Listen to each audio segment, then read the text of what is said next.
But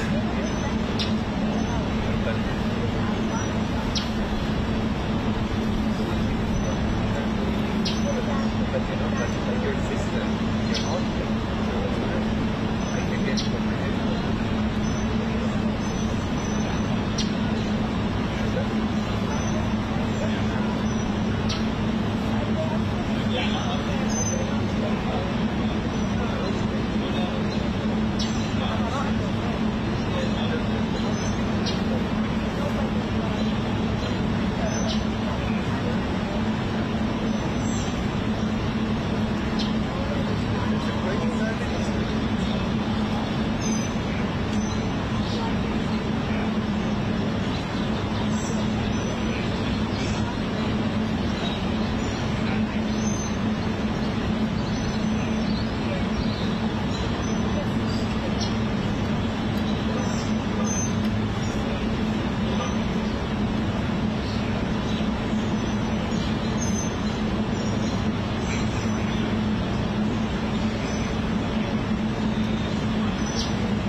I'm here, I have a picture.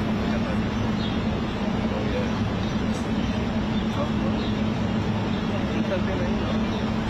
Oh, you're gonna move it to here. I'm gonna move over here. You can see the fire data in the space in the city. That's multi-byte special.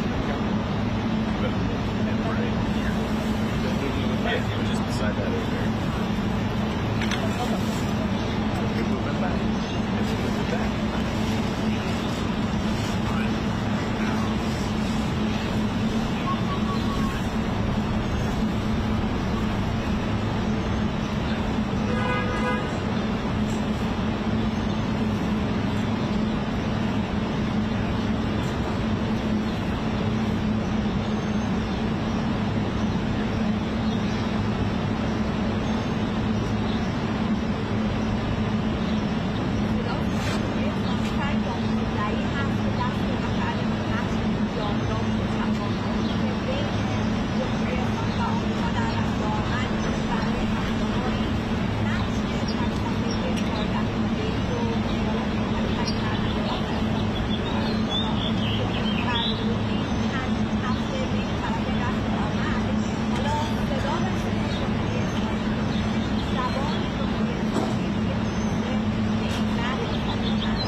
A definite hit at noon, which ain't gonna be out there. It might not be out there by 2. I think there's a 0% chance anybody comes out. Yeah. But you're ready. That's the key. Yeah. We're here.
working today than we've ever had before in the history of our country, and many other things. And I have a few words to say to you that I think will be helpful. Last night was incredible, not only Texas, but so many other places, and the numbers were fantastic. And they've really been that way for a year.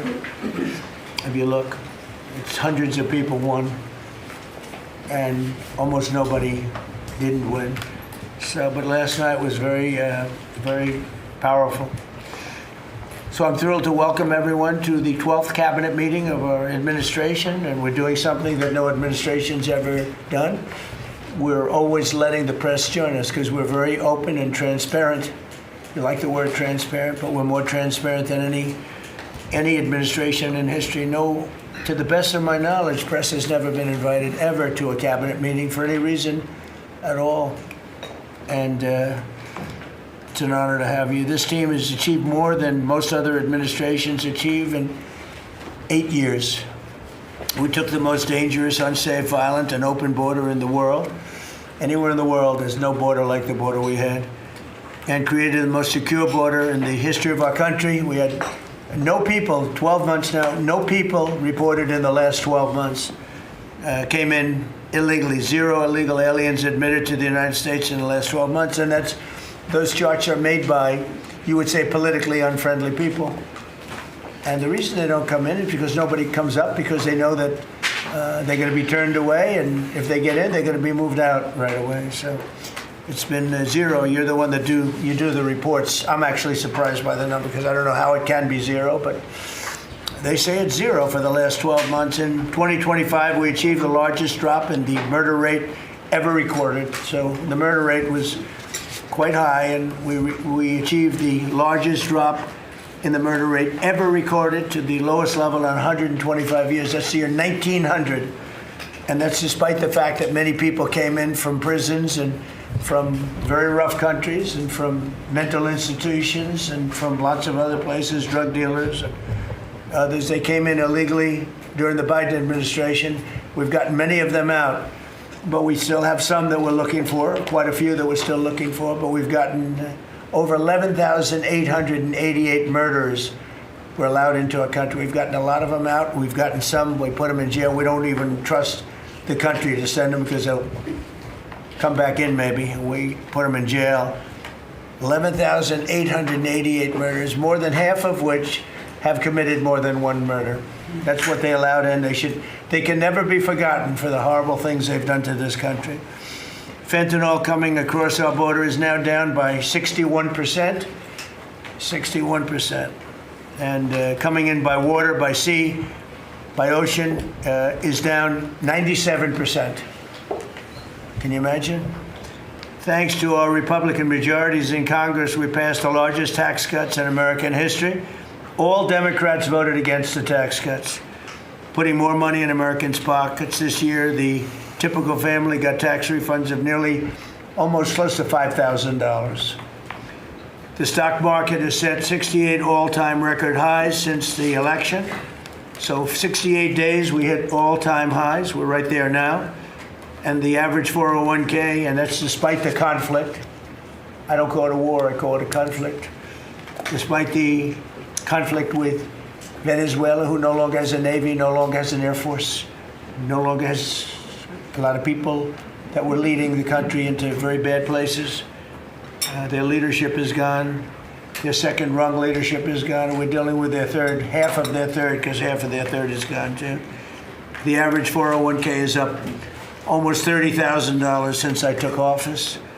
So the Americans are benefiting working today. We have the most working, and we have 401ks at their all-time high, highest they've ever been. And that goes along with the stock market, which is the highest it's ever been. Under my most favored nation agreements, this is something that I wish the media would talk about, because to me it's one of the biggest things ever to happen in our country. Certainly as to medical, anything having to do with medical, because drug prices, we're delivering record-setting discounts on prescription drugs with price differences of 400, 500, and even 600% at the TrumpRx.gov. We recently added nearly 1,000 low-cost generics to the website. So we have drugs down 400, 500, 600%. Now you could say 80, 90, 70, 60, 50% if you want. There are two ways. Depends on the way you ask the question. But a pill that would sell in Germany or in, let's say, in London for $10, we're selling for here for $130. And I got the countries to all agree. Otherwise, they would have had to pay big tariffs. I don't want to go into it, but I had some very interesting discussions. They said vehemently no, and then when I said, that's all right, we're going to charge you a 50% tariff on everything you sell into America, they said, well, like we said, we'll say yes. And every single country agreed, and every drug company agreed. So we have most favored nation. So we were paying the highest drug prices in the world. Now we're paying the lowest drug prices in the world. So that pill that I talked about would go from $10 to $20. The world is bigger than the U.S. Hard to believe, but it's true. So it's not like you cut it in the middle. They just had to go up a little bit, but a little bit is a doubling of a price. So a little bit's a lot. So the pill would go from $10 to $20, and we'd go from $130 to $20. Think of that. So we would get, if you remember, some of you were at the news conference I had in my first term where I got the prices down 1/8%, 1/4% my first term. And I was so proud of it because drug prices hadn't come down in 28 years, and I was the first one to do it. But now I'm getting them down, not 1/8%, I'm getting them down 400, 500, 600. Or if you want to use it a different way, you could say 70%, 80%, 90%, 50%. Nobody's ever seen anything like it. And I got that through, well, everybody knew it was taking place, but we paid the highest prices anywhere in the world. Now we're paying the lowest prices anywhere in the world. And the press refuses to write about it. I think it's the biggest thing. And for healthcare, so much of it is prescription drug prices and drug prices. And with them coming down, the healthcare is going to come down very substantially. We recently added nearly 1,000 low-cost generics too, as I said, and that's 1,000 drugs, and it's all on. And this was not given by me. This was given by Dr. Oz and Bobby, and I, wasn't sure whether or not I loved the idea, but they said we want to use Trump. TrumpRx.gov is what it is, and it's the hottest site I think anywhere on the planet, from what I understand, Bobby. Right? It's really great. People are calling up and they're buying drugs for literally a fraction of the price. And it should be the biggest story. And on that alone, we should win the midterms. On that alone, we should win the midterms. But the press doesn't talk about it. It's the biggest thing to happen in the drug industry ever, maybe. Ever. And the press doesn't even want to write stories about it. We made the largest ever investment in U.S. military, $1 trillion. And we're asking actually for $1.5 trillion for the coming year.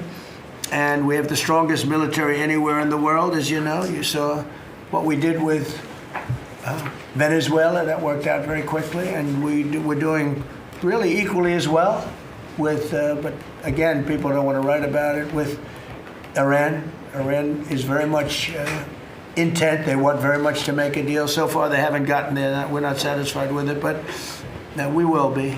We will be either that or we'll have to just finish the job. But their Navy is gone, as I've said 1,000 times. Their Navy is gone. Their Air Force is gone. Everything's gone, and they're negotiating on fumes. But we'll see what happens. Maybe we have to go back and finish it. Maybe we don't.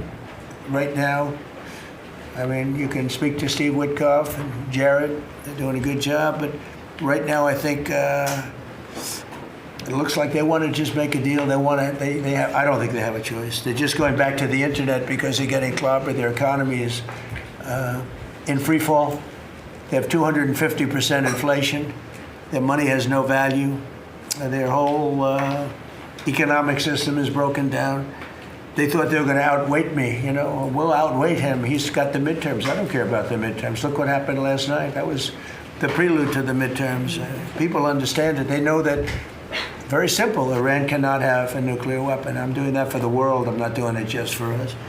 And we've had great support from other nations, by the way. We don't need it at all, but we've had great support from other nations. The problem is you always get the support when you don't need it. When you need it, you don't get the support. With Operation Epic Fury, our warriors are ensuring that the world's number one state sponsor of terror, never obtains a nuclear weapon, and they won't. Under the leadership of Vice President J.D. Vance, very proud of this, the White House Task Force to eliminate fraud is waging war on waste, fraud, theft, and abuse like nobody's ever seen before. He looks like Elliot Ness. Do you ever see Elliot Ness? I'm telling you, the guys that are up there are all central casting, standing behind. What a group of people. No, it looks like a movie. I'm going to make a movie out of it, I think. And they're finding billions and billions and billions of dollars. And I just said, that's good. He said, you haven't seen anything yet. Just said that. And, if he does really great, we'll have a balanced budget without having to do anything. This is the kind of money they stole.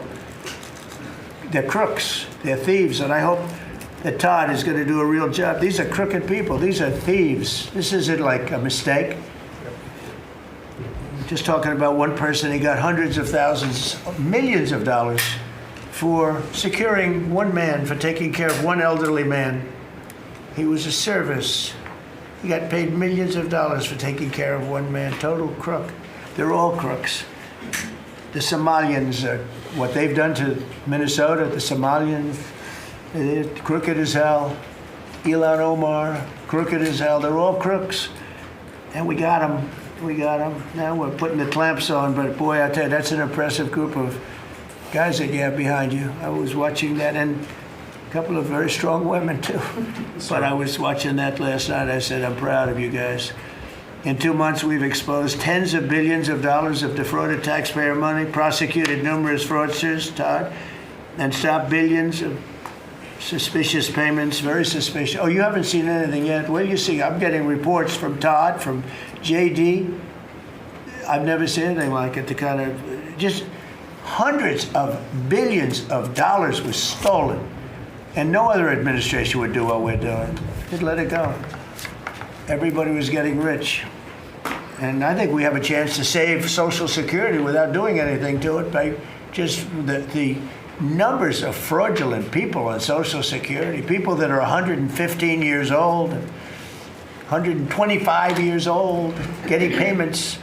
It's funny, I said, oh, do those payments get turned back? No, they accept them. Well, somebody's getting the payment. It's not a person that's 125 years old.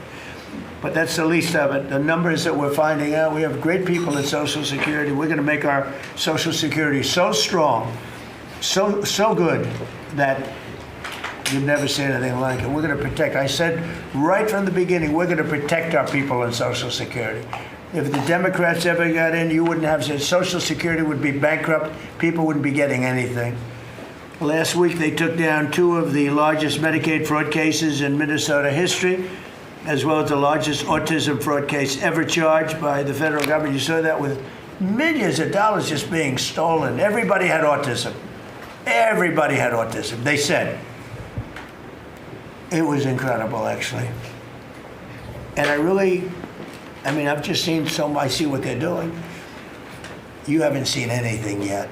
So congratulations, JD. Be vicious like they are. They're violent people. They're violent, vicious scum.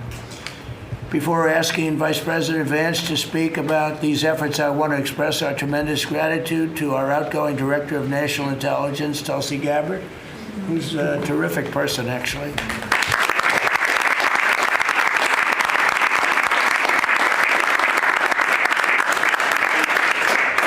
Some findings that were pretty good. And Tulsi's worked tirelessly to restore trust and focus on the intelligence and with the intelligence community. They all respected her. They listened to her. She gave us leads that were pretty much, people thought they were dead and they weren't dead. They were right there. And she was able to expose a lot of things that we used at the FBI with Cash and with Todd and with JD and everybody else. It was amazing. She dramatically reformed the Office of Director of National Intelligence and cutting the staff by 40%, and she prevented countless terrorists and cartel members from entering the United States.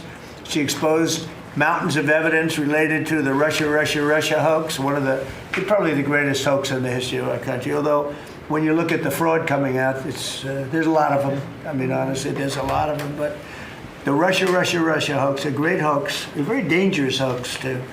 and revoked security clearances of officials involved, and she declassified numerous historic documents of special public interest, including related to the JFK and RFK assassinations, which everybody wanted to see. And we're now releasing a lot of things having to do with space. It's people are very interested in it. It actually became the number one topic. We're releasing a lot of information having to do with extraterrestrial things, and people are totally fascinated by it. It's amazing. I wasn't sure if they would enjoy it. It's literally trending number one. Can you believe it? So a lot of people out there are like it, but we're releasing all of that information. And Tulsi, we're praying for you and for your husband. Her husband's not feeling great, but he's going to feel great soon. You're going to get him better.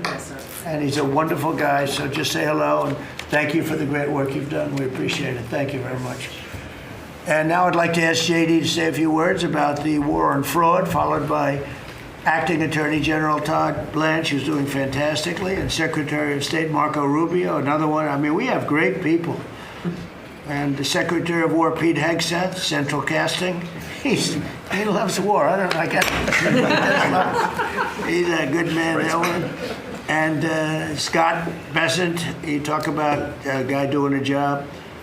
Been fantastic. Thank you, Scott. Really fantastic. And a lot of the success that we're having with other countries is what you've been able to do and find. And SBA Administrator Kelly Loeffler, and all of the people here have been great. We're going to just do those few, and maybe if you have some questions, we'll go to others. But everybody around here has got a lot to say, but we did that once and it lasted for like 4 or 5 hours. It was a little much. We want to be open. So now if I do this way, they'll say, he didn't let anybody talk. But let's start with JD, and you can talk about a really, really important thing, bringing our country back to honesty. A tremendous amount of money is involved. Hey, go ahead. Thank you. Yes, sir. Well, first of all, thank you for your leadership, sir, and for making it possible. I often find in the fraud task force that there sometimes are barriers that we need to break down, agencies that need to coordinate, and I'll come to the president and say, Mr. President, I need your permission to do, he'll say, for what? For the fraud task force, and he'll cut me off and say, yes, go do it. So the fact that we have dedicated presidential leadership is really what's made this possible, because it does require we've got great people around the table, but sometimes these agencies don't know how to work together at the lower level, and that's one of the things we've had to turn on and force with the fraud task force. So I want to shout out just a few all-stars here. Linda at the Department of Education has been amazing at finding student loan fraud. You've got people who are either illegal aliens or aren't even actually real human beings who are getting hundreds of millions of dollars from the Department of Education for student loans. We have cut that off. We found a lot. We're going to find a lot more. Scott at HUD has been amazing, because a lot of the fraud that we see is housing fraud, people claiming benefits that they're not entitled to, or again, sir, sometimes completely made up people who exist purely to collect fraudulent money from the American taxpayer. Brooke at the Department of Agriculture, something I had no idea until I started this work, sir, that we send hundreds of billions of dollars to the states to administer the food stamp program. The federal government has no insight into whether those food stamps are going to people who are legally entitled or whether those people actually even exist. And so we're working on a number of mechanisms to actually force the states to verify that the people who receive these benefits are actually entitled to them. And I could go down the list. I've gotten a lot of support from a lot of people in this room. Bobby Kennedy and Dr. Oz have been particular all-stars on this, and Kim at H&HS. What they've done with the Medicaid fraud, we found tens of billions of dollars in Medicaid and Medicare fraud just from their hard work. We've cut that off, and yes, Mr. President, we're going to find a lot more. The final thing I want to say, Mr. President, and I know that Todd maybe has something to say about this as well, but I always try to remind the American people, and certainly remind the cabinet officials. By the way, Kelly at SBA has found tens of billions of dollars that were from fraudulent loans that were giving under the Biden administration, and we've now cut that off and recovered a lot of that money. So this has been a whole of government effort, Mr. President. The team really deserves a great deal of credit here. But the final point I want to make, sir, is I always try to remind the American people that fraud is fundamentally a crime with two victims. The most obvious victim are the American taxpayer. They pay their taxes, they expect the money to go where it should go, and that's not happening because of the fraudsters. But there are also victims, people who benefit from these programs that don't exist if we're not actually taking care of the fraud issue. And let me just give one example to build on something you said earlier, sir. One of the people that Todd just prosecuted was a person who was collecting a lot of money from the American taxpayer to take care of elderly citizens, people who worked their entire lives, paid their taxes, should have had dignity and nobility in old age, but it was deprived from them from fraudsters who say that they're taking care of them, who collect a check to take care of them, but then abuse and neglect these people. And particularly one man who died because he wasn't getting adequate care, and that guy was still collecting benefits to take care of a person who he had completely neglected. So not only do you have an American taxpayer who's paying into these programs, you have an elderly citizen deprived of his dignity because we're not going after the fraudsters. Well, now we are. How much money did he get?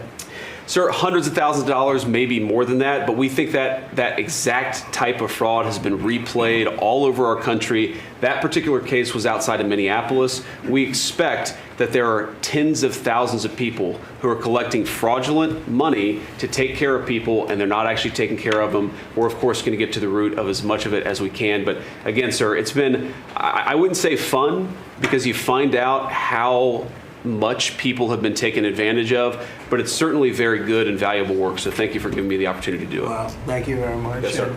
Attorney General, please. I'll just to continue to talk about what the Vice President was just talking about. The way that we are actually, it's one thing to uncover fraud, which we've done, and that's part of it, but it's also prosecuting the bad guys that are doing it and stopping it from continuing. And that's where you have, everybody in this room has inspector generals. And for many years, these really hardworking law enforcement members would identify fraud, and nobody did anything about it. DOJ prosecuted it, but spent a very little resources on that. So what we've done just in the past 51 days, over 400 law enforcement actions in this country related to major fraud. That's search warrants, that's arrests, that's convictions, that's indictments that are filed, and that's just 51 days. And it's not just the great prosecutors. It's the FBI agents, it's DHS and HSI agents. It's everybody in this room that has inspector generals that are now they have been freed up, and it's because of you. It's because of the Vice President saying this is going to be a priority of what we are going to do. Not just the Department of Justice, even though we're the prosecutors that are putting bad guys in jail. It's also the law enforcement at every agency, FBI and DHS. And so we're already seeing results. We had a $1 billion fraud, a conviction at trial last week out of Florida. And this was an organization that was stealing from senior citizens in Florida, duping them. There were call centers set up in the Philippines, and they were duping them to buy medical equipment that they didn't need, that they would never get, and that the taxpayers paid for. And so that's a good win. We arrested 15 guys in Minnesota last week. The Vice President mentioned one of them. These are people that are not, they're just stealing, and many of them are here illegally. And so you have people who are in this country illegally who are then taking advantage, and the Vice President says something a lot that resonates with me. The generosity of the American people, the generosity of everybody in this room, the leadership, to take care of the people in this country that are the most, that deserve it the most. Children who are supposed to get food at school, and you have men just stealing, taking that money. And so that's what we're focused on. We are standing up, as you know, Mr. President, you allowed us to stand up a new division at the Department of Justice. It's our entire existence of that division is to combat what we're talking about. And then every U.S. Attorney's Office is now focused on it as well. So this is something that will result in a better place for every citizen in this country and save money, a lot of money, and also it's the right thing to do for our tax dollars, Mr. President. And billions of dollars was given out just very quickly before Biden left office. Billions and billions were given out. And I mean, I know of many cases, but one, I don't know what's happened with it, but I think you're looking at it. I know Lee was involved in it environmentally.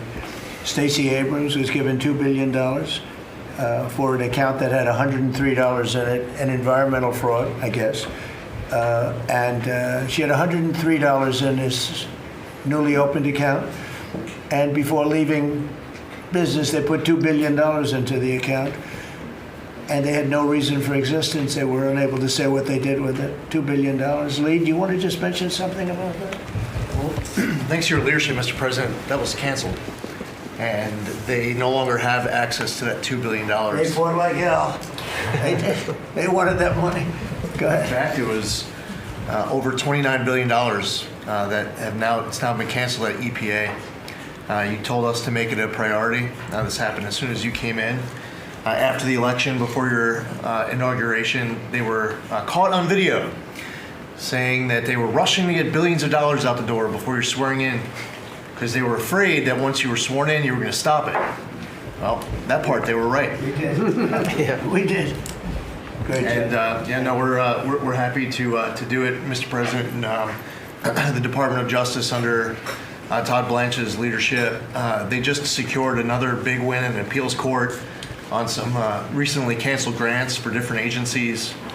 So great attorneys making sure that this accountability is delivered over the finish line. It's been a great team effort.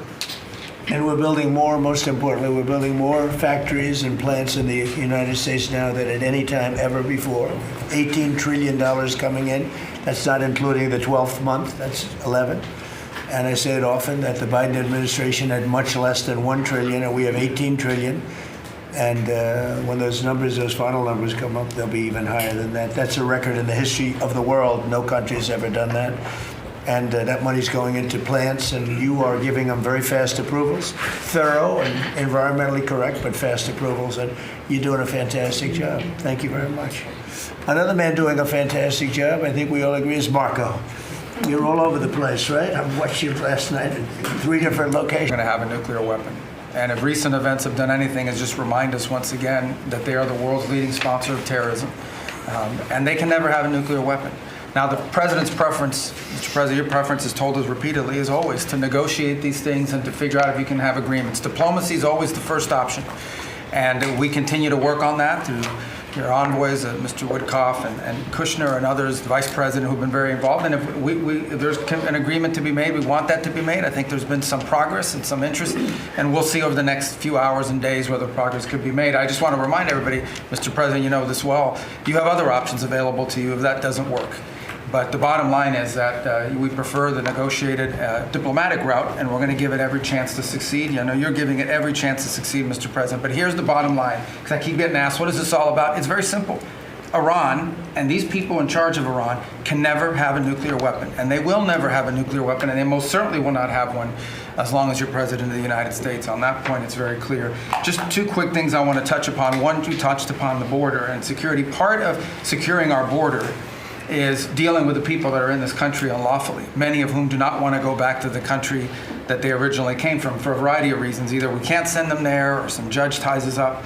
And one of the key things we have achieved is now 20 countries have signed third country national agreements, meaning these are safe countries where individuals who refuse to go back to their country of origin can be sent to that country instead. We've gotten 20 countries now around the world who have signed agreements that allow us to deport people to those places. What often happens when you go to the person who's here unlawfully and say, we're going to send you to this third country, is all of a sudden they decide they'd rather go back to their home country instead. So it gives the ability to enforce our laws, and we work very closely with the Department of Homeland Security on that front. Something else that I know is concerning people, because it's on the news, is Ebola. Our number one obligation, we're involved in foreign policy, but even our foreign policy, the number one priority of our foreign policy is to protect the American people. We cannot and will not allow any cases of Ebola to enter the United States. And so the State Department and other agencies represented here, the Centers for Disease Control, HHS, others, are working very, very hard to contain this crisis to the countries where it's currently located, particularly the Democratic Republic of the Congo. And so we've surged assistance to make sure that is being contained there. And obviously, multiple agencies involved here are also very involved in tracking people, just to make sure that nobody comes into this country that has Ebola and creates a problem for us. And we feel like we've got good efforts in place to do that, and Americans should feel assured that the President and his administration is doing everything we can to protect them on that front. My last point, you said I was all over the place. One of the places I stopped in last night was to initial the Trump Route for Prosperity in Armenia. This is a key linchpin of the peace deal that you were able to achieve between Armenia and Azerbaijan. And in addition to that, we also signed a critical minerals MOU with them and a strategic engagement one as well. So just a reminder of another war you helped to settle, Mr. President. But from that now we are seeing the emergence of a great new relationship with Armenia that really had grown stagnant for a very long period of time. So we're doing well on that front as well. Thank you. And could I just ask you, Cuba and Venezuela, what's going on there? Well, interesting. On Venezuela, that process continues, that three-phase process, of obviously stabilization, recovery, and transition. I would just say, just since January 3rd of this year, okay, and I think this number's right, and Chris or Doug can correct me on this, but I think over 10 million barrels of Venezuelan oil have been delivered to the United States since the 3rd of January. That industry is being professionalized for the first time ever. It's going to the benefit of the Venezuelan people. They are selling oil in the market at market rates. The money's going to an account in the United States, controlled and monitored by Treasury, audited by KPMG, and it's for the first time ever the money's not being stolen. It's going to the benefit of the Venezuelan people. Cuba's in a lot of trouble because, unfortunately for them, it's run by a bunch of incompetent communists. And being communist is bad. Being an incompetent communist is like the worst. And but the country's been taken over by this company called Gaesa that basically controls 70% of the economy. None of the money in that company goes to help the Cuban people. None of it. So we'll be talking to them. We'll be working on it. We want something good for the Cuban people, and hopefully there'll be a good outcome there for them. There needs to be. It's 90 miles from our shores, and having a failed state 90 miles from our shores is a threat to the national security of the United States. So we're producing right now more oil by double than Russia and Saudi Arabia combined. There's never been anything like that. We don't need oil, we don't need the Straits, we don't need anything, but we have more oil now being produced by 2 times than Russia and Saudi Arabia combined. It's a great stat. Do you want to say something about that? Well, I would, President Trump, under your leadership, we've opened up lease sales on public land. This is land that was put away for the benefit and the use of the American people, like the Strategic Petroleum Reserve in Alaska. The Biden administration had illegally stopped holding lease sales during their administration. President Trump famously said, drill, baby, drill, but before you can drill, you've got to open public lands. Between the lease sales that have happened in the Permian, in the Bakken, and on the North Slope, just since January of this year, it's over $4 billion of revenues come into the Treasury. That's 13 times more than the Biden administration brought in on lease sales in the entire 4 years they're in office. Sir, your policies brought that in 5 months. So with that, a lot of excitement, a lot of activity. We also inherited just in one district in Carlsbad, New Mexico, 5,600 unprocessed applications to drill for oil and gas on public land. And when we're drilling on public land, those companies pay a royalty, and that money comes to all of our citizens, and it goes to local school districts, and it goes to states. It is the core of the economy in parts of our country. The team down there working for the Department of Interior, Bureau of Land Management, has dropped that by 91%. It's one of the reasons why they had a record lease sale. It's because now people go, I can bid on federal land and I'm going to get a permit to drill, and it's not going to take me 5 years to get it. I'm going to get it in a month or less. And so it's exciting to see your vision. And of course, with this energy dominance, us, as you just noted, largest oil producer in the world, largest natural gas producer in the world, largest natural gas exporter. This is an opportunity for us to bring prosperity and affordability here at home, but also bring peace abroad. So, President Trump, your energy dominance strategy with Chris Wright, Lee Zeld, and all the people that are working on this, people around the room, it's been really incredible. And of course, you mentioned Venezuela, but all that flowing to our Gulf Coast refineries is also helping to keep the price of gas down at home. So again, it's an amazing transformation. Bottom line is the center of geopolitics around energy has moved from other parts of the world to the Western Hemisphere in the last 5 months. You turn Venezuela from a sanctioned adversary into a strategic ally in 45 minutes. Never happened in history before. And what's going on in Alaska? When I was there last week in Alaska, the North Slope, 80,000 barrels a day coming online at Pica. That wouldn't have happened with you. It's up by Willow on the North Slope. That's going into the Alaska pipeline. 20% increase just off that one field. So amazing work. Energy's a high-tech industry, and those guys are crushing it, and they're loving the fact that they can provide affordable, reliable, secure energy for America. And we're working very hard in California. You know, a lot of people don't know this, but California has tremendous oil reserves. Used to be number 3 in the nation.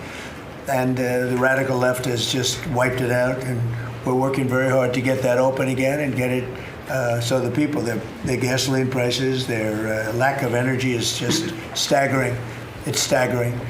And we're actually making very good progress. Even people that were against that at one point, now they're saying, wow, that'd be great. But people don't realize it was one of the, right, Chris? It was one of the top drilling states, one of the, I would say in terms of reserves, as among the top in the country. Nobody thinks of that with California. Everything was just closed down, really violently closed down. And we're opening up some of it, and we're being met with actually great spirit, because they're paying so much for gasoline that they don't have to be doing that. And they have a very incompetent group of leaders, like grossly incompetent. So I think that's going to be something. On a slightly smaller subject, while Doug was speaking, Department of Interior, he and his people have done a fantastic job on D.C. D.C. is looking beautiful. The fountains are almost all open. We had 28 of them. And we have one in particular, a very long lake, we call it, the reflecting lake, between the Lincoln Monument. Nobody's ever seen anything like it. You take a look at between Lincoln and Washington, you have the longest, like 2,400 feet long. That's longer than the tallest building in the world if you set it on its side. And it's almost 200 feet wide. And actually it was built in 1922, and from 1922 on, it really never worked. It always leaked, and it was a problem, and a lot of things. And hundreds of millions was spent. The Biden administration and the Obama administration spent hundreds of millions of dollars trying to get it to work, and they failed. And we'll be spending, you'll give me a number, but I think it's a very low number. It's like in the number that we originally talked about, where we cleaned it, we fumigated it. We had 10 major truck dumpsters of garbage taken out. Can you believe it? A friend of mine came in, very substantial person from Germany, wanted to see the Washington Monument. I wanted to see the Lincoln Memorial. And he said, I look, but that horrible reflecting pond is disgusting. It's filthy, dirty, and disgusting. I said, really? I drove down. I said, Secret Service, let's take a drive. And we went down. I said, that's terrible. And for the most part, it didn't work. I mean, they wouldn't even have water in there. But when they did, it was just dirty, filthy water that leaked out. And we got to work on it. And it was supposed to cost almost $400 million, because it's like putting the skin on a skyscraper, but bigger, much bigger. Many skyscrapers, you could almost say, other than for the world's tallest. Think of it, the world's tallest skyscraper is shorter than 2,400 feet. So we went to work, and over the years I built hundreds of pools. I build them every time I built a building. I always like to build Olympic-sized swimming pools, and I was very aware of swimming pool, what goes into making a swimming pool. It's not as simple as people think. You never want it to leak. You want to have beautiful surface. I said, I have an idea, Doug. We sat down. I said, let's take that long thing where we're going to fix it with concrete, which leaks, concrete, all sorts of other materials that all leak and don't look good. They're gray. And, swimming pool, I have a swimming pool right up the road. I built it 22 years ago. It's perfect. I said, does it ever leak? No. It's perfect. Good contractors. I actually called in a couple of the contractors, got some ideas from them. And I gave it to Doug, and Doug's done an unbelievable job. And so they were going to spend maybe $400 million. I don't know. You never know with cost overruns and everything, but it was going to take years to build, 3 years, 4 years. And we'll have it done before July 4th, substantially before July 4th. If we didn't have such bad weather the last 4 or 5 days, we could have been almost done. You can't do the substance of the rain. And what they did is they cleaned it. They took out, as I said, more than 10 dumpsters of garbage with shovels. It was disgusting. Every corner had massive amounts of, I guess that's the way the tide goes, but they had massive amounts of garbage. We then steam cleaned it.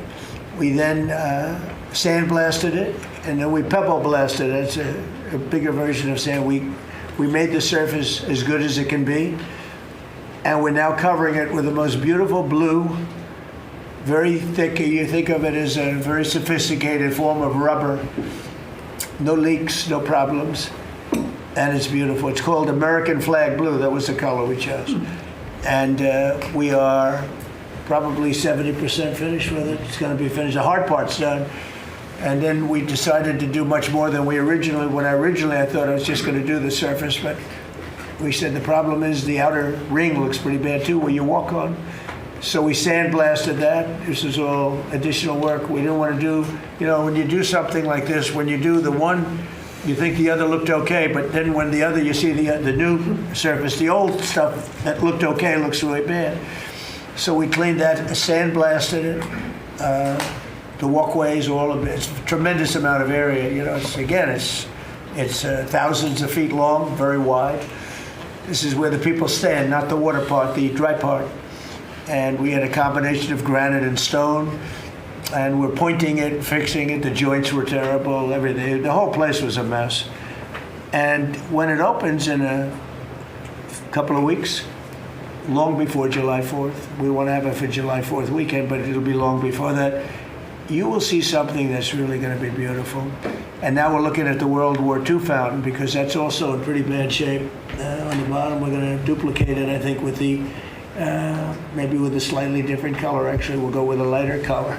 But Doug and I have a lot of fun doing it. Your staff is fantastic. They've really worked well. But the concept, so think of it, instead of spending $200, $300, $400 million, and it will never work, we're going to spend like $10 million maybe, $12 million. Instead of spending 4 years, we're going to spend, like if you add it all up, like a couple of months.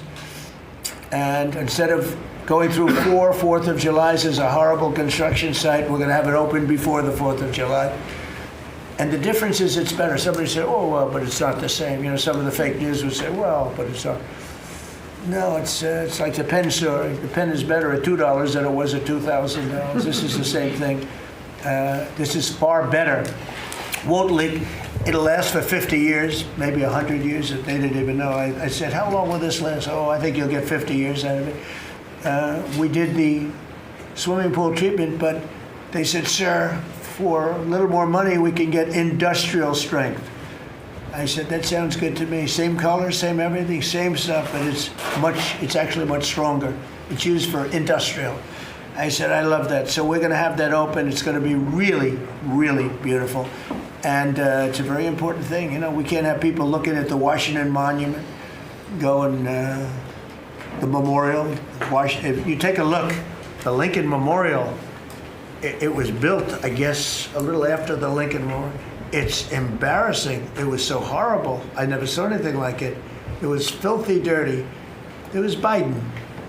And they spent, between the two of them, they spent hundreds of millions of dollars trying to fix this thing. Now, when Obama did it, he spent way over $100 million. And they had a great idea. Let's use the water from the Potomac. Because environmentally, they liked it. Somebody said that was good. But the water from the Potomac was not suitable for this, to put it mildly. It was disgusting what happened. And so they spent hundreds of millions, over $100 million, and they immediately closed it. It was closed for many months and nobody did anything. It was closed. It's basically been closed. But go back to 1922. It was always sort of, people think of it as beautiful, but it was always a mess. It's going to be unbelievable. It will be unbelievable. It's actually exciting. I want to ride over there today if I can. I always have a problem. Secret Service isn't in love with my walking along, checking the sidewalk, the new sidewalk, to see whether or not they pointed it correctly. But they do. We have great contractors doing the job. But we'll spend a very tiny amount of money, and it'll be better than it ever was when it was built in 1922. It's very exciting, actually. To me, I love construction. It's very exciting. And we do many things. We did 28 or 29 fountains. I made a contribution to redoing Lafayette Park. That's the entrance to the White House. And it was an embarrassment. The floors were broken. They had bricks. Some of the bricks were missing. You know where they're missing? They took them out to throw at people. We're going with them. It's going to be a world-class park. It'll be open pretty soon. They're doing a lot of work over there. That was a contribution that I made with some other people. And it's going to be really beautiful. That was really the front door to the White House, but you couldn't even use it. It was so terrible. People would come to the White House, and it was so terrible.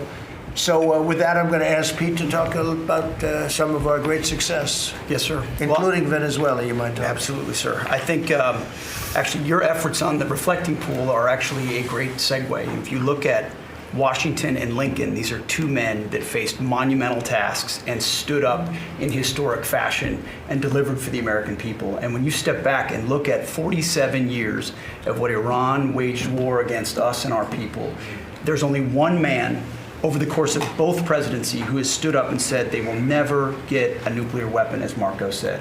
So whether it was Qasem Soleimani, whether it was scrapping the Obama deal that was going to give them a weapon, whether it was the 12-day war or Operation Midnight Hammer, you created the conditions to ensure the American people and the world are safeguarded from this generational threat. And so when you authorized Operation Epic Fury, just like you talked about with the reflecting pool, we didn't do the same old thing the way we'd done it in the past after Iraq and Afghanistan, the way we waged wars. Instead, you said, we're going to do this smart, we're going to do it overwhelming, we're going to use maximum lethality, and we're going to bring them to their knees. And so whether it's their Navy that's at the bottom of the Persian Gulf, their Air Force, their air defenses, or their defense industrial base, they may have missiles, but they can't build more right now. And they can't build more drones right now. And they can't build more ships. And so they came and cried uncle to talk, which Steve and Jared and the vice president and others are doing so ably. And during that time, we put in a world-class blockade. And they haven't been able to bring anything in or anything out from Iranian ports. And we know from the intel that their economy is hurting big time because that is their lifeblood. And again, bringing them to the table. So whether it is through the efforts of your negotiators that they ensure that they never have a nuclear weapon, or we have to go back to the War Department to finish the job that way, we're prepared to do that. And I think even our reach on the dark fleet of Iranian tankers, no Iranian tanker around the globe is safe. And we've seen seizures all around the globe, again, choking off their economic lifeblood. But all of this is possible, Mr. President, thanks to the investments that you've made in this department, firing on all cylinders. For the second year in a row, we're at historic recruitment rates. Last year, we said that here. This year, we beat it even faster. The American people are excited about what you're bringing to our department. Our defense industrial base, $50 billion in private investments. Because of the meetings you've held, defense manufacturers are investing in new plants and new manufacturing, new production lines, so that we're getting weapons faster than ever. And then the $1.5 trillion that you've committed to the department going forward, that's 1 million American jobs, 1 million American manufacturing jobs. That's Golden Dome for America, that's F-47, that's B-21, that's $50 billion in drones. We're going to lead the world in drones, shaving years off of production of all of those, everything under budget and ahead of schedule, which is what the warfighter deserves. And we saw it, you mentioned Venezuela, Mr. President, you saw it on display there. Think of the fact that our Southcom commander just landed via helicopter at our embassy peacefully at the welcome of the Venezuelans, because we're now partnering with them, hopefully, even on the counter-cartel mission as we secure our hemisphere. So we've secured that southwest border. We're going to war with the cartels through the America's Counter-Cartel Coalition. Venezuela is a big part of securing our energy future and defending the homeland. And then I just want to note one more thing to give you a sense of how committed this president is. Maybe a year ago, he heard the call of Nigerian Christians who were being targeted and killed by ISIS in Nigeria. And he said, Pete, I want the War Department to focus on ensuring that we do everything we can to protect those Christians. Partnerships like that can take time behind the scenes, but he never wavered on it. And we got the assets there, and over the last month, and there hasn't been much coverage of this, we killed ISIS number 2 in Nigeria, who's most responsible for killing Christians and trying to target the U.S. homeland, and have since, because of the intel we gathered, killed hundreds of ISIS members who were targeting and killing Christians in Nigeria, creating a whole new opportunity there. So there's a lot of things we do that the media pays attention to, and a lot of things that the president empowers the department to do on behalf of the American people that he deserves great credit for. Thank you. Great job. You're doing a great job. I just want to say on recruitment, we're very proud of the fact that for the previous 4 years, previous administration, they couldn't recruit people. And that included, by the way, police and firemen and others. They were not proud of our country.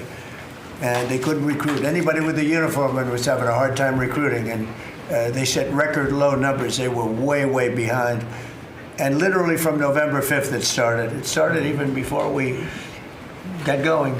But from the time we won the election to now, we've had numbers of recruitment, the likes of which we've never had. Record recruitment in every single branch, and that includes police and firemen. record recruitment, so we're very proud of that. Thank you. Great job. Thank you, sir. Kelly, please. Mr. President, you have made us a nation of builders again. You're leading us to the greatest economy that the world has ever known. And I see that every week as I travel this country, main streets across dozens of states, from Alaska to Maine. I've been in many of those states 2 or 3 times. I hear it everywhere I go. Please thank the President for putting us back on track. They thank you, they love you, they want more of what we're doing, tax cuts, deregulation, fair trade, energy dominance. Small businesses are spring-loaded, and we see that in the jobs numbers. In the last 2 months alone, we've created over 300,000 private sector jobs in this country. Most jobs are created by small businesses, 2 out of 3. And small businesses, as you know, make up 99% of all businesses in this country and account for half of our GDP. So when that part of the economy is finally working again, they've gotten out from $5 trillion of regulation that the Biden administration put on hardworking small businesses. They penalized growth, investment, hard work, and success. But thanks to the working family tax cuts that every single Democrat voted against, hardworking families, the welders, the waitresses that I meet on factory floors across this country, from Pennsylvania to New Mexico, where I'll be tomorrow. Brooke and I are going to Arizona tonight. So we see this everywhere we go. It's one of the most underreported stories in the media. Main Street is back, and that's because America first. I'll tell you the other thing about fraud. Small businesses are particularly hurt by the fraud because they're some of our biggest taxpayers in the country. And they show up every day. They work hard to provide for their employees, to build their businesses. They're doing it the honest way. And they see fraudsters taking from the American people. It's taxpayer money. And so you think about, at the SBA, we found $200 billion in fraudulent PPP loans that the Biden administration tried to hide and forgive and sweep under the rug. We've turned the first $22 billion of that over to Treasury for collections and to DOJ for prosecution.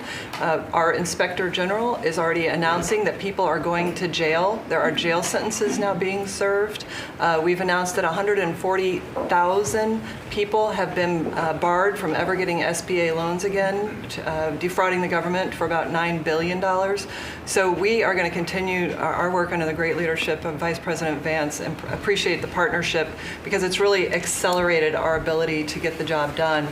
But then just back to small businesses. We have record business formation in this country. That's another story that the media won't tell you. Over 500,000 businesses on average a month this year. So it's not just record people working, strong job creation, business formation at all-time records in this country, but we have manufacturing expansion 4 consecutive months. That means that's a leading indicator, meaning that we have expansion coming. Another story the media won't tell you, 98% of all manufacturers are small businesses. 75% of our defense industrial base is small business. They're our main exporters. And so America first, free trade, fair trade, deregulation, tax cuts, and energy dominance is helping workers on Main Street, and that's why they tell you to tell me to tell you, Mr. President, thank you, and they love you. Well, thank you very much. Great job. Thank you, Kelly. And I just say, we went to China last week. We had an amazing meeting with President Xi. The relationship's very good. We're doing a lot of business with China now, but it's not where they were ripping us off. For years and years, they ripped us off like nobody ever got ripped off. Now it's a very profitable business that we do with China. And they respect our country again. We have the strongest military in the world by far. They respect our country again. Scott, please. Sir, on the economy, 2 words, resilience and prosperity. The continued resilience of the economy speaks for itself, even during the Iran conflict. And it speaks to the strength of your leadership. Pro-growth policies are creating conditions for American families and businesses to prosper. We're entering the second half of our 250th anniversary year with renewed optimism and momentum. It has never been a better time to be an American. And as you said earlier, we have a record number of Americans working. The economy that you are building is not only strong, but secure and resilient and better positioned to compete globally. Real GDP has risen 2.7% over the past 4 quarters, something that many economists said couldn't be done. In the first quarter of 2026, despite the Iran conflict, GDP grew at a 2% annual rate. The Atlanta Fed GDP now is predicting 4.3% for this quarter. In terms of prices, I believe the prices are transitory. Oil will be lower than pre-conflict levels when this ends. Natural gas is already down, as you mentioned. Drug and pharmaceutical prices, they are plummeting, and rent is down. We are more resilient to energy price fluctuations due to your energy dominance agenda, to regulatory efforts, and we have never sold so much energy to the rest of the world. Business investment rose at a 10.4% annual rate in the first quarter. Capital expenditures and business equipment rose more than 17%, and that is as a result of the tax bill and tariffs.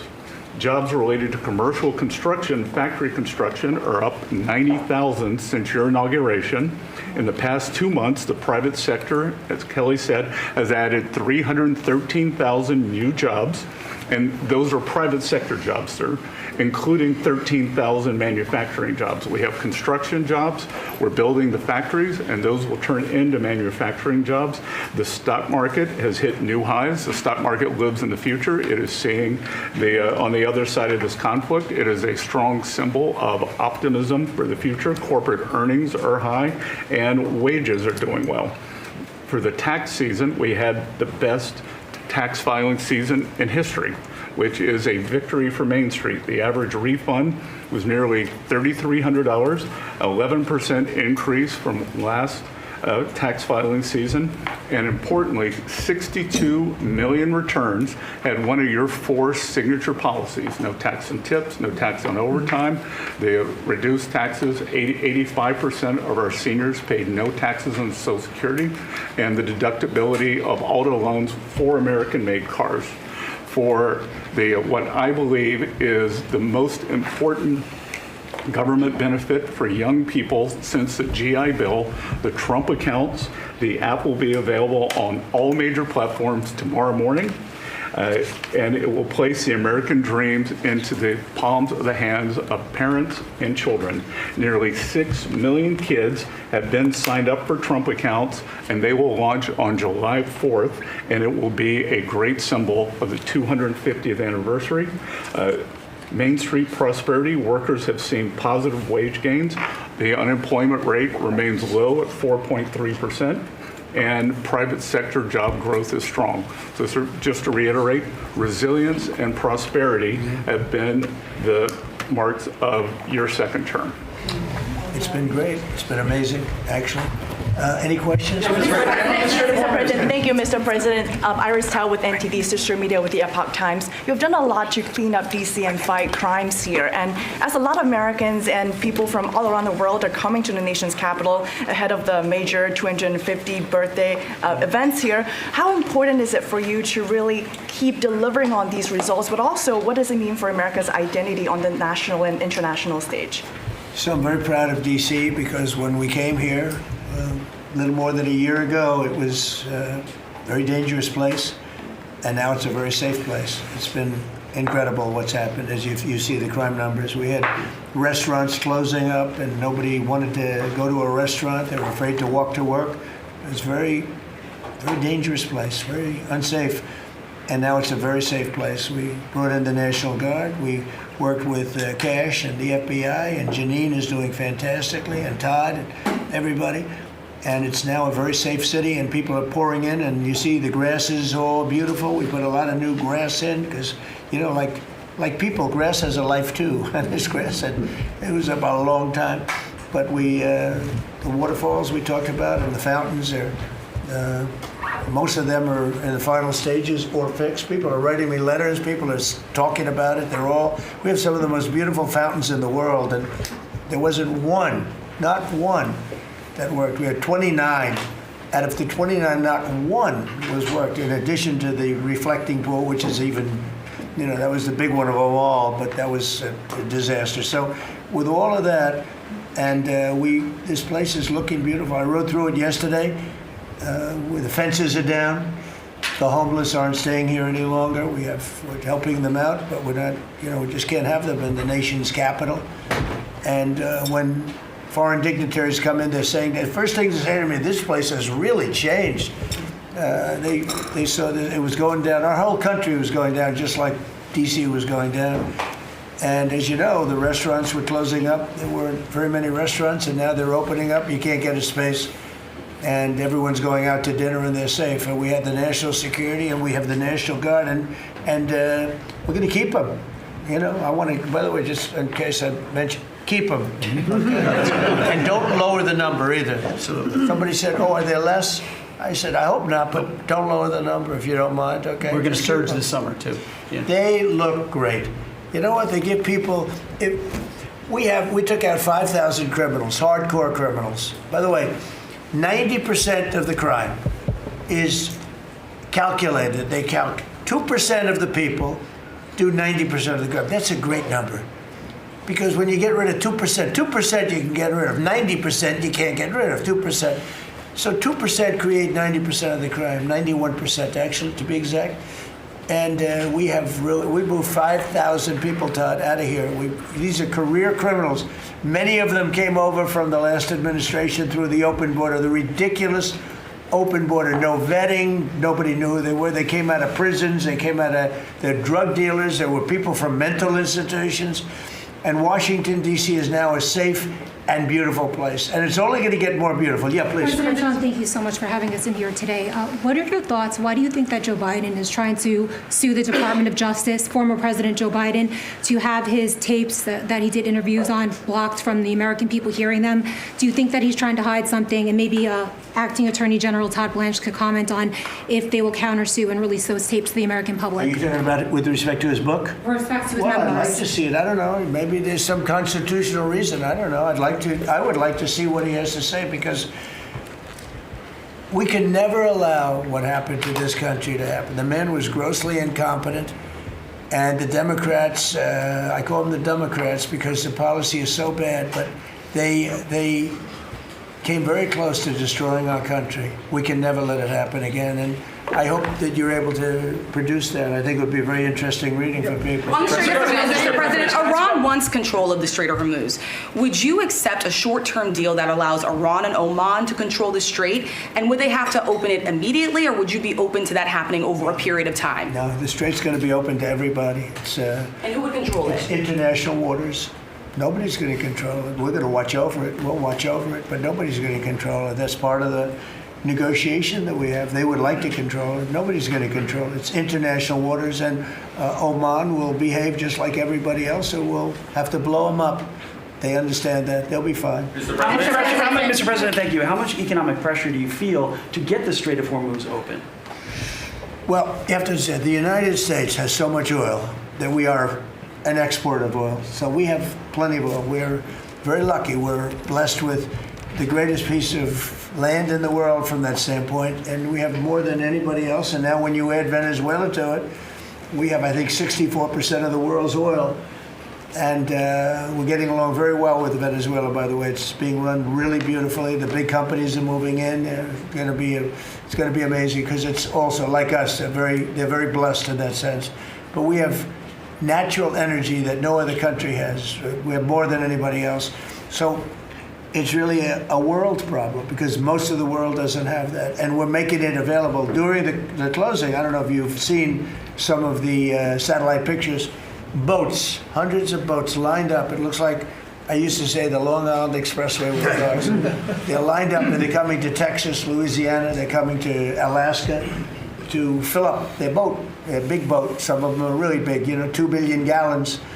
Even bigger than that now they make them. They make them up to 4, Chris, I hear. Now they make them up to 4. The 4 are now the big ones. Used to be the 1s. Now it's 4 million barrels of, think of that, 4 million barrels of oil in one boat. But they're lined up, and they're right now heading to Texas, and they've already filled up, and they've gone back. In addition to that, you have a lot of boats, you have about 1,500 boats in the strait wanting to get out, and at the right time we'll release them. But the American people, sir, are seeing higher gas prices. Yeah, now it's come down a little bit, but it's still $4.45. Oh, it'll come down a lot. It'll come down to where it was before. We had it when I was in Iowa. We had driving by, and we saw gas stations, $1.90 a gallon, $1.85, $1.87 with the 3 that we saw. We had it down in some places below. Now, we can't help but California where they charge so much tax that, you lower it and they charge tax. They've got to straighten the act out in California. But we had gasoline down to a very low number. I think we'll be hitting that number shortly after that whole excursion ends. Does that give you more urgency? But regardless of anything, as Marco said better than anybody can say it, you can't let them have a nuclear weapon. They would use it instantly. They wouldn't think about it. They would use it instantly. I've gotten to know them. They would use it instantly. Does that give you more urgency, Mr. President? You've said that you're in no rush to make a deal, but with gas prices that are still high across the country, people are paying more for travel. Does that give you more urgency to make a deal? Why doesn't it? Well, I'll tell you, the primary urgency, if I said this, it wasn't covered properly, but the primary urgency is that we can't let Iran have a nuclear weapon. But at the same time, we have a tremendous amount of oil, gas, coal. We have tremendous amounts of energy. We're blessed with something very special. Those prices are going to come down. They're going to come down fast. I think that you'll see, actually, Todd, I think you're going to see lower prices that we had even before we did this. Now, I knew there'd be an increase. I said, we have a choice. We don't have to do anything in 2 years or 1 year or 2 months, because Iran would have had, if we didn't hit them with the B-2 bombers, Iran would have had a nuclear weapon within 2 weeks from that date, because they were ready to go. And if they had a nuclear weapon, it would have been used already. It also would have been used had I not terminated the Obama deal, the Iran nuclear deal, as we call it. That was in my first term. Had I not terminated that, they would have had a nuclear weapon a long time ago. I would say it was a guarantee that it would have been used, and it would have blown up Israel. It would have blown up the entire Middle East. And that's never going to happen. Yeah, please. Mr. President, on the shooting on last Iran, would you be comfortable with Russia or China taking their stockpile of highly enriched uranium, and have they offered to do that? No, I wouldn't be comfortable. Mr. President, That would not make me comfortable. is the U.S. considering easing sanctions on Iran to allow Iran to sell its crude to market? No, we're not talking about any easing of sanctions or giving money. No sanctions, no money, no nothing. We have control of money that they claim is theirs. We'll keep control of that money. And when they behave properly and when they do what's right, we'll let them have their money. But right now, we're not doing that, and it's not. One thing is not contingent on the other. Mr. President, on the shooting last weekend, it came barely a month after the third assassination attempt against you during the White House Correspondents' Dinner. What was your reaction when you first heard about the latest shooting, and what gives you the courage to really keep doing your job effectively without thinking about these threats every day? Well, I can't think about it, because if I thought about it a lot, I wouldn't be a very good president. I wouldn't be here, probably. I'd be up in some room with a locked door and say, just leave me alone. So I can't really think about it. If it's just something that, it's a sad part of life.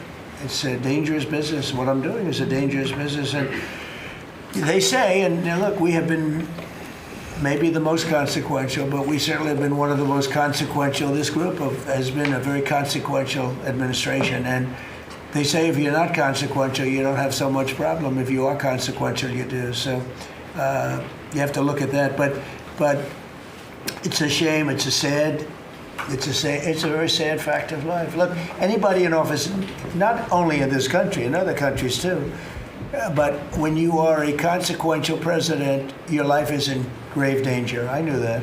Yeah. Mr. President, how would you characterize the current state of the talks with Iran? I guess if it were a football field, what yard line would you be on? Well, I think we're doing very well. They are starting to give us the things that they have to give us. And if they do, that's great. And if they won't, then the man on my left is going to finish them off. Is there a time frame in your mind? What? Is there a time frame in your mind for? I mean, it happens quickly. The problem is every time I mention a time frame, for instance, I see, we've been doing this for a few months. Vietnam lasted 19 years. Korea lasted 8 years. Afghanistan lasted many years. They were all many, many years, and we're into it for a few months. And I read about you people like you. What's taking so long? But we're in it. We lost between two big wars, Venezuela and Iran. We lost 13 souls, 13 great people. Met the parents, great people. And it's a terrible thing, but 13. If you look at the war casualties and the deaths in wars for Vietnam and all that, they lost hundreds of thousands of people in numerous of these wars. We're very cognizant of that. We want to lose very few. We want very few to be injured. We're very careful. But war is war. War is dangerous. But we've lost 13. I saw the Democrats took an ad putting in the 13 people that were lost. And when you look at hundreds of thousands of people that were lost in the Middle East, Iraq, all the different wars we were in, we have done an amazing job. With that being said, I hate to lose 13. I hate to lose one, but we've been very capable. I mean, when you think of it, we took over Venezuela in one day. We have done a similar job, but we said, well, give them a little chance at the request of somebody that we greatly respect from Pakistan, the Field Marshal and the Prime Minister. They've been great. They asked us, would we pause the war for a little while because they'd like to, so we'll do that. But we had them beat. They're, no better now. We could close that out very quickly. If we can do it in a different way, that'd be good. If we get everything we want, but we could close that out very, very quickly, and we may have to. I don't think so, but we may have to. Mr. President, ask about the World Cup, if I could. The U.S. spent a lot of money getting the World Cup here and increasing the infrastructure. Does the economic benefit outweigh the cost? No, the World Cup is great. It's the most successful they've ever had, ticket-wise. It's they've never had anything that sold so quickly. It's amazing because it's the United States. You don't think of benefits? I call it soccer. It's just easier to do because we have football and they have 2 footballs, right? They call it football. But most people never thought they'd see anything like that. The World Cup, it's turned out to be the most successful World Cup from the standpoint of what's happening than they've ever had. Yeah, please. Thank you so much. Rowena Ortiz with Turning Point USA. I have one question for you and one question for Vice President J.D. Vance on fraud. What's your message to the New Jersey leaders pushing back against ICE operations at Delaney Hall? About ICE? Yes. Or about NICE, as I call it, NICE. The NICE facility. I'd love to change the name, call it NICE. They do a great job, and it's all paid for protesters. You can see by the signs. The signs are all made by the same beautiful factory. It's a printing plant. In fact, I'm thinking about using it. They do such a nice job. These aren't protesters. These people are fake. They're all paid for. And I will tell you, Tom Holman and that whole group, and now Mark Wayne is so incredible. Mark Wayne, do you want to just respond to that? Sure. We run the finest facilities anywhere in the world of their type. But we have some horrible killers. We have killers. We have guys that have murdered numerous people in there. And these are the people they're trying to protect. There's nobody that runs a facility like we do. Mark Wade, please. Yeah, it shows this radical left Democrats' priorities when they decide to go out and protest a detention center where we're housing rapists, child predators, murderers, drug dealers, and they choose Memorial Day of all the time to go protest something that they say that that it's because they're on a hunger strike when there was only a handful of individuals that was refusing to eat because they want their ethnic group or their ethnic right food. Well, they can go back to their country and get whatever food they want. The fact is, we're giving them the calories they want. This isn't Holiday Inn. We're giving them sanitation. But for the Democrats and the governor, like Governor Sherrill and Senator Kim and Senator Booker, to go out and do something like this of all the days is very frustrating. And we see Antifa signs are literally out there. The local police literally refusing to respond. They barricade it, not allowing our employees to come in and out. ICE has to go out there, remove the barricade, and then you have one of the senators complain because he got splattered with a pepper ball. I'm sorry, you probably shouldn't have been there. One thing I'll say about that, the local police, I know a lot of the New Jersey police, they're phenomenal. They love us, but they're told not to do anything. That's right. They love us. They love him. They even love me a lot. And I'm in New Jersey a lot. It's great. I mean, I think it's a great place. It's got a group of people running it now that are having a hard time. But they really like this administration. They love this administration more than any administration they've ever had. And they're thanking me all the time. And, I see those guys going up and down the Jersey Turnpike with their big, beautiful hats on. I say, I'd like to look like that someday. They're great. No, these are great people, and they love him, and they love ICE, and they love the Border Patrol. and they're not allowed to talk to anybody. It's like, but it all comes from the top. They have to follow orders. They want to keep their jobs. Mr. President, are you expecting Congress to pass a federal gas tax holiday? A gas tax holiday? Yeah, to suspend federal Well, gas it's something we might talk about. Let's see what happens over the next week, 2 weeks. A lot of good things are happening. So are you going to the Knicks game next week? No, I was invited to I was going to go on Wednesday, but they closed it out very quickly. They're great. And Jim Dolan's a great guy. He's, as you know, owns and in charge of Madison Square Garden. He's having a good year. Boy, what a team. They win all their games. They have some great players. I think I'll be going to one of the games. Yeah, I was invited by numerous people and Jim. And I think I'll be going. It's great to see it. President Trump, on election fraud, President Trump. The Knicks have they've really suffered for years. What's your prediction? They're doing right now. President Trump, You're still in touch with Mayor. Would you accept an agreement with Iran that just calls for further talks on the uranium, or No. is the only option in No, your the mind basics. one No, for? I would for some of it, because it's a memorandum of understanding for speed. And one of the things that will happen is the strait will open immediately, but it's got to be perfect. I'm not going to do this. I didn't do this to get a crummy agreement. The worst agreement ever signed was by Barack Hussein Obama. What a horrible agreement that was. It was a setback for this country, for the whole world. The Middle East would have blown itself up. No, I would like to have the countries we were talking about, with Saudi Arabia, UAE, Qatar, and the others, we would like to have them immediately join and Steve Witkoff is working on that with Jared and some others, but would like to have them join the Abraham Accords. It'll be historic if they do it. And I think they owe that to us, to be honest. I think, because that really would be a tremendous sign. And I think those countries owe it to us. Mr. President, Steve, are you going to get them to sign? We're definitely pushing it, Mr. President. I'm not sure we should make the deal if they don't sign. You want to know the truth? If they don't sign to join the Abraham Accords, I don't know that we have countries in there already. UAE, great countries, bold countries, and it's turned out to be so good, so effective, and so we're requesting strongly that they join. It'll be great. It'll be great for Saudi Arabia. It'll be great for Qatar and Kuwait, the whole group. so the Iran deal might be contingent on more countries joining the I don't know. accords. I don't want to say that. I'm not going to give you, what's contingent, what's not. I can say that we can make a good deal right now, but maybe not a great deal. And if it's not a great deal, we're not making it. So, because we can make a great deal with this guy right here, and but it's it's a lot nastier. Probably wouldn't go as quickly. We wouldn't be talking about as quickly, but it would be foolproof. But I think we're doing very well, Steve. I think we're doing pretty well in terms of the negotiation, but we'll see. If it's not going to be a real deal, because Obama had that horrible JCPOA, whatever it was the worst deal. It was a path for Iran to have a nuclear weapon very quickly. Years ago, they would have had a nuclear weapon. We might not be here talking about it right now. They would have had a nuclear weapon.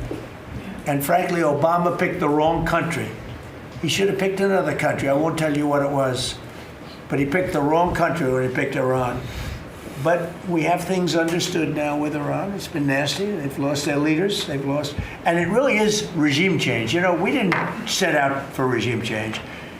But by the fact that we're dealing with a totally different group of people than we were at the beginning. And frankly, I find them to be much more reasonable. I actually find them to be smarter, but I find them to be much more reasonable. This is regime change. One regime is gone, another regime is gone, we're dealing with the third. Pieces of it, because some of them are gone too. And I find them, I think, how can you have a stronger regime change than that, So I do find that. I'd like to thank you all very much. We're doing great. Our country is doing fantastically well, and this group of people is outstanding. Thank you all very much. Thank you,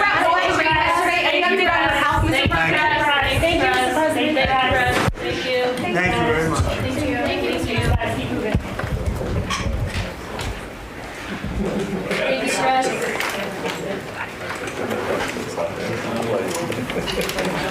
See with the more guys with good hair over there.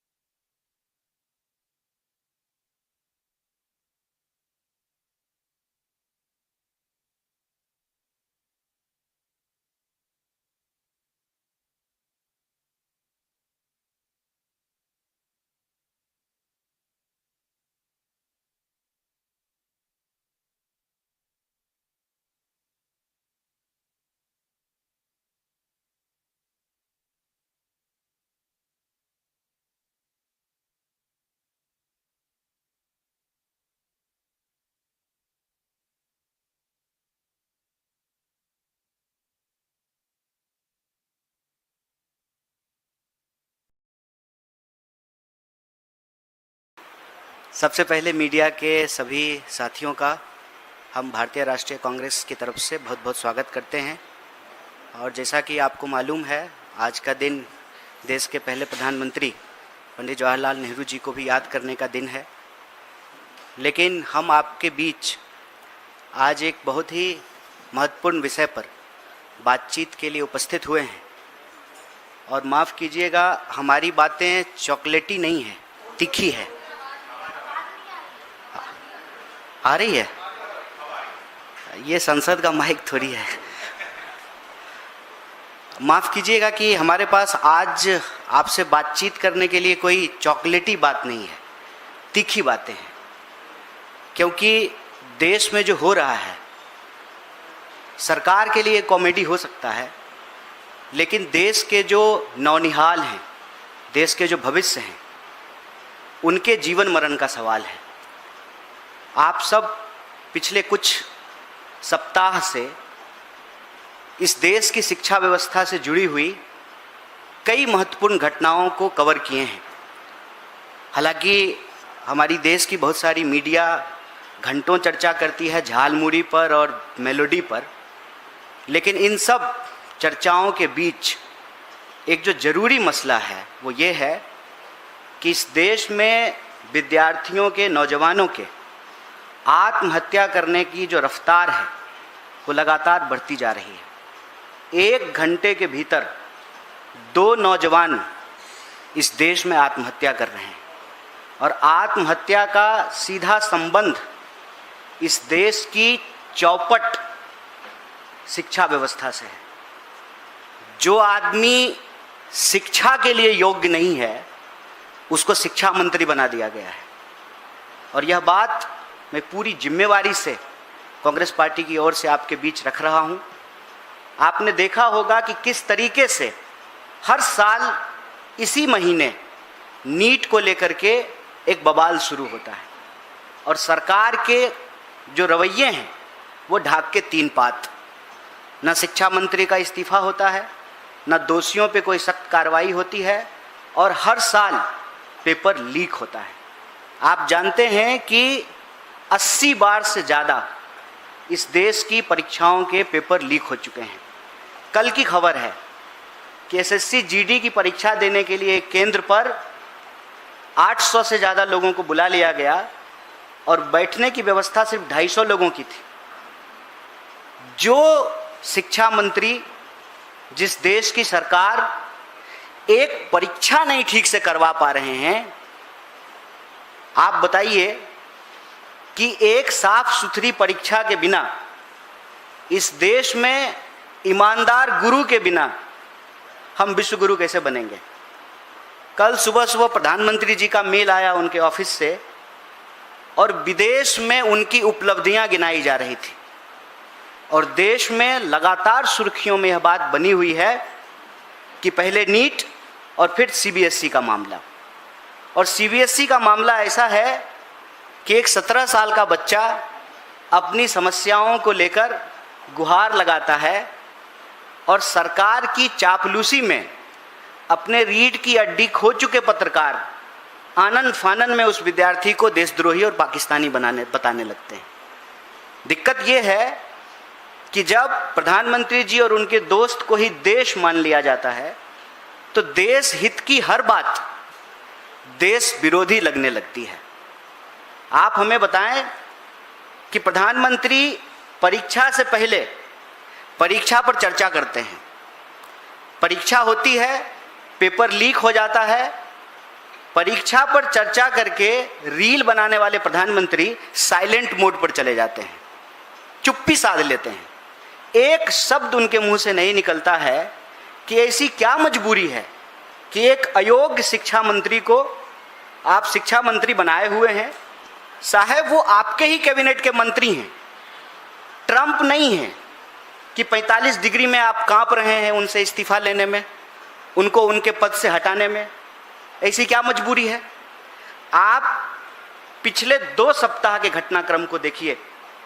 NEET का paper leak होता है और paper leak होने पे दलील ये दी जाती है कि पूरा पेपर लीक नहीं हुआ है। पूरा पेपर लीक कब होगा? जब क्वेश्चन पेपर न्यूज़पेपर में छप के आएगा? व्हाट्सएप पे क्वेश्चन पेपर घूम रहे हैं, पहले उसको दबाने का प्रयास किया गया, फिर स्वीकार किया गया कि पेपर लीक हुआ है, फिर पेपर उसको कैंसिल करके दोबारा पेपर कराया जा रहा है। 1 महीने के भीतर 20 लाख से ज़्यादा विद्यार्थियों को फिर से नीट का एग्जाम देना है। अभी नीट के मामले में प्रतियोगी छात्रों की आत्महत्या की खबरें आने लगी, फिर सीबीएसई का मामला आ गया। ऑनलाइन स्क्रीनिंग के इतने मुद्दे उठ करके आए, इतनी समस्याएं उठ करके आई, और उस पर जवाब देने की बजाय सरकार के समर्थक पत्रकार जो है विद्यार्थी को ही पाकिस्तानी बताना शुरू कर दिए। आज इस देश की स्थिति ये है कि यह सरकार एक भी परीक्षा ठीक से कंडक्ट नहीं करवा पा रही है, और हर परीक्षा, देश की हर महत्वपूर्ण परीक्षा को करवाने की जिम्मेवारी उस एनटीए को दे दिया गया है जिस पर बार बार सवाल उठ रहे हैं। और इसमें कोई दो राय नहीं है कि जो एनटीए के डायरेक्टर हैं, आप उनका बैकग्राउंड चेक करके देख लीजिए। उनका बैकग्राउंड सरकार में बैठे हुए लोगों से राजनीतिक संबंध का बैकग्राउंड है। ऐसी क्या मजबूरी है कि ऐसे निदेशकों को राजनीतिक लाभ के लिए अपनी पार्टी, अपने विचारधारा के लोगों को महत्वपूर्ण पदों पर बिठाया जाता है, फिर उस एजेंसी के द्वारा लगातार अयोग्य तरीके से परीक्षा कंडक्ट कराने की असफल कोशिश की जाती है, फिर भी उनके ऊपर कोई कार्रवाई नहीं किया जाता है। देश आज एक गंभीर विषय से गुजर रहा है। ऐसी परिस्थिति में हम देश के विद्यार्थियों और नौजवानों से ये अपील करना चाहते हैं कि सिस्टम की खामी और कमी को आप अपने मत्थे मत मढ़िए। सिस्टम अपनी कमी को, अपने फेलियर को आपके माथे पर नाकामी के रूप में मढ़ना चाहती है, लेकिन आपको इन परिस्थितियों से किसी और की गलती के चलते अपनी जान गंवाने की आवश्यकता नहीं है। अगर जान गंवानी ही है तो अपने हक के लिए लड़कर मरेंगे, आत्महत्या करके नहीं मरेंगे। इसीलिए एनएसयूआई और यूथ कांग्रेस पूरे देश में पेपर लीक के सवाल पर लगातार सड़कों पर है। देश के चुने हुए नेता प्रतिपक्ष लगातार इस मुद्दे को उठा रहे हैं। हम कह रहे हैं कि प्रधानमंत्री चुप्पी तोड़ें, अपनी मजबूरी से बाहर आकर के अयोग्य, शिक्षा के लिए अयोग्य शिक्षा मंत्री के ऊपर कार्रवाई करें, उनको बर्खास्त करें, दोषियों के ऊपर सख्त कार्रवाई हो, जीरो टॉलरेंस के साथ पेपर लीक को रोकने के लिए सख्त कानून बनाया जाए, और इस देश की परीक्षाओं के चलते, परीक्षा में होने वाली गड़बड़ियों के चलते जो देश के भविष्य का, देश के नौनिहालों का गला घोटा जा रहा है, इसको बंद किया जाए। और हम सरकार से ये अपील करते हैं, महाराज आप इस देश के युवाओं का आंख फोड़ करके विकसित भारत का चश्मा बेच रहे हैं। इस देश के युवाओं को कैद करके, उनकी आवाज़ को दबा करके आप विकसित भारत का चश्मा बेच रहे हैं। भारत विकसित तब होगा जब देश के विद्यार्थियों को सही शिक्षा मिलेगी, शिक्षित लोगों को रोजगार मिलेगा, और रोजगार की उनकी ताकत से अर्थव्यवस्था मजबूत होगी, तब देश मजबूत होगा, और तब हम विश्वगुरु बनेंगे। पेपर लीक कराने वाले गुरुओं से, जिनका संबंध भाजपा और आरएसएस से है, उनके दम पर तो विश्वगुरु नहीं बन पाएंगे। ये छलावा बंद किया जाए, और देश के अंदर यह जो स्थिति पैदा की गई है, किसी भी लोकतांत्रिक आवाज़ को आनन फानन में देशद्रोही साबित करना है, पाकिस्तानी साबित करना है, यह रवैया देश के लिए ठीक नहीं है। और जो लोग सवाल उठाते हैं, उन सवालों को गुमराह करने की बजाय सरकार को उन सवालों का जवाब देना चाहिए। सीधा सीधा कांग्रेस पार्टी की तरफ से हम प्रधानमंत्री से यह सवाल पूछ रहे हैं कि प्रधानमंत्री जी, आप परीक्षा पर चर्चा करके रील बना लेते हैं, पेपर लीक के बाद आप चुप्पी क्यों साध लेते हैं? आप अपनी चुप्पी तोड़िए। इनकॉम्पिटेंट, इनकेपेबल जो मिनिस्टर्स हैं आपके, अपने मंत्रालय को छोड़ करके दुनिया की हर चीज़ पे वो बात करते हैं, लेकिन अपने मंत्रालय की जवाबदेही वो नहीं लेते हैं। शिक्षा मंत्री को शिक्षा मंत्रालय की जवाबदेही लेनी पड़ेगी, और वो जवाबदेही वो पूरा करने में विफल हुए हैं, इसलिए इस शिक्षा मंत्री को बर्खास्त करना चाहिए। तीसरी बात, एनटीए के ऊपर बार बार सवाल उठ रहे हैं, उसकी प्रक्रियाओं के ऊपर सवाल उठ रहे हैं, उसमें सरकार से जुड़े हुए लोगों को नियमों को ताक पर रख करके उनको सारा काम दिया जाता है, उनको ठेका दिया जाता है। एनटीए से free and fair examination conduct कराना पॉसिबल नहीं है। या तो आप एनटीए से परीक्षा लेने की जो काम है उसको वापस लीजिए और एनटीए को इससे बेदखल कीजिए। अदरवाइज अगर आप चाहते हैं कि एनटीए जैसी कोई संस्था इस देश में एग्जाम कंडक्ट कराए तो फिर उसको संवैधानिक दर्जा दिया जाना चाहिए। एक एनजीओ की तरह जो है एनटीए नहीं चल सकता है। और चौथा, देश के चाहे नीट के स्टूडेंट हों या सीबीएसई के स्टूडेंट हों, उनके माँ बाप से, उनके परिवारों से हम ये कहना चाहते हैं, देश का सबसे बड़ा विपक्षी दल होने के नाते एनएसयूआई, यूथ कांग्रेस और पूरी की पूरी कांग्रेस पार्टी सड़क से लेकर के संसद तक आपके न्याय की, इस सच की लड़ाई में आपके साथ खड़ी है। आप सब जानते हैं कि नीट के प्रतियोगी छात्र के परिवारों को हम लोग मदद कर रहे हैं, बाकी परिवारों को हम मदद करेंगे। और सीबीएसई के जो स्टूडेंट हैं उनके लिए हमने एक हेल्पलाइन नंबर जारी किया है, एक टोल फ्री नंबर जारी किया है। इसके साथ साथ हम नीट के लिए भी एक हेल्पलाइन नंबर जारी किए हैं। और हम इस देश के नौनिहालों से, जवानों से ये अपील करना चाहते हैं कि आपको अपनी जान लेने की ज़रूरत नहीं है। किसी और की नाकामी के चलते अपना बहुमूल्य जीवन गंवाने की ज़रूरत नहीं है। आप इस देश के होने वाले नागरिक हैं, आप इस देश के नागरिक हैं और इस देश की सरकार को यह जिम्मेवारी लेनी पड़ेगी। किसी भी सूरत में हम लोकतंत्र को लाठी तंत्र नहीं बनने देंगे। आपकी इस लड़ाई को मजबूती से आगे बढ़ाने के लिए हम पूरी ताकत से खड़े हैं। सीबीएसई के जो प्रभावित स्टूडेंट हैं, जो ऑनलाइन स्क्रीनिंग के माध्यम से अपना उत्तर पुस्तिका नहीं प्राप्त कर पा रहे हैं, उनके उत्तर पुस्तिका में जो उन्होंने आंसर शीट में जो जवाब लिखा है इसके हिसाब से उनको मार्क्स नहीं दिए गए हैं, अगर उनको कम अंक आए हैं, किसी तरह की परेशानी अगर सीबीएसई के स्टूडेंट को हो रही है, सभी लाखों प्रभावित छात्रों के लिए हम एक नंबर जारी कर रहे हैं। एनएसयूआई ने इसको अपने सोशल मीडिया हैंडल से जारी किया है। हम आपके माध्यम से देश को फिर से इस नंबर को अवगत कराना चाहते हैं। नंबर है 9260030030। इस पे आप अपनी शिकायत दर्ज करा सकते हैं और इस सवाल को, देश में पेपर लीक के सवाल को हम एक गंभीर मुद्दा मान करके पूरी ताकत से इसके लिए लड़ेंगे, क्योंकि हमारी ये स्पष्ट समझ है, वोट चोरी करके जो लोग कुर्सी पर बैठ जाते हैं उनके शासन में पेपर लीक होना एबिलिटी है, कैपेबिलिटी है। उनके दौर में पेपर लीक होना बहुत स्वाभाविक है। इसीलिए यह लड़ाई न सिर्फ देश के भविष्य को बचाने की लड़ाई है, अंततः ये लड़ाई इस देश की जनतांत्रिक लोकतांत्रिक शक्ति को भी आगे बढ़ाने की लड़ाई है। इसमें Congress party, NSUI, youth Congress इस देश के विद्यार्थियों और नौजवानों के साथ पूरी तरह से तैयार है। आपके पास जो भी सवाल हैं हम यथासंभव उसका जवाब देने का प्रयास करेंगे। और आप राजनीतिक, गैर राजनीतिक, विचारधारात्मक कोई प्रश्न पूछ सकते हैं, क्योंकि हम प्रधान नहीं हैं। प्रधान से जब पूछा गया कि आप इस्तीफा क्यों नहीं देंगे, तो उन्होंने कहा कि हम राजनीतिक सवालों का जवाब नहीं देंगे। मतलब वो जब चुनाव लड़ते हैं तो वो राजनीति नहीं करते हैं, वो गुल्ली डंडा खेलते हैं, उसको पॉलिटिक्स नहीं कहते हैं।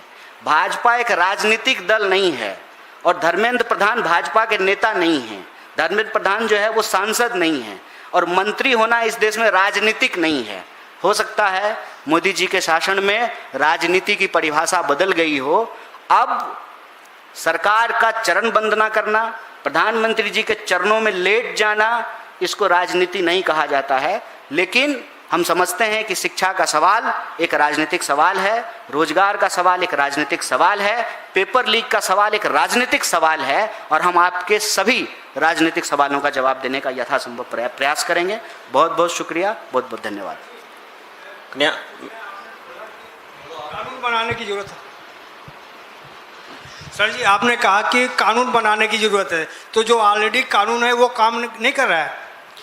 कानून तब काम करेगा ना जब कानून मंत्री काम करेगा।